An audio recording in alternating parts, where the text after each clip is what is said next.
Para hacer el nudo francés vamos a necesitar 2 o 3 hebras de un hilo de algodón. Con nuestro hilo vamos a dar 3 vueltas alrededor de la aguja y luego vamos a introducir la aguja por el mismo sitio donde la hemos sacado.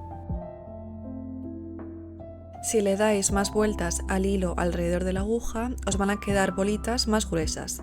Todo depende del efecto que queráis en vuestro bordado.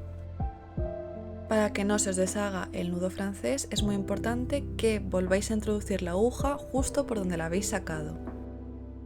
Como veis, con un único hilo nos da para hacer muchos nudos. Cuando veáis que el hilo ya se os está terminando, lo que tenéis que hacer es hacer un nudito por la parte de detrás para sujetarlo bien y que no se os salga ninguno. Esta es una técnica decorativa que se utiliza especialmente para hacer flores, aunque muchas personas también lo utilizan con otros fines, por ejemplo para hacer ojos de personajes u otras cosas. En mi caso lo estoy utilizando para hacer flores de sakura. Y si os interesa ver este vídeo completo, os lo voy a dejar en la cajita de descripción. Espero que este vídeo os haya sido útil y nos vemos en el siguiente. ¡Hasta la próxima!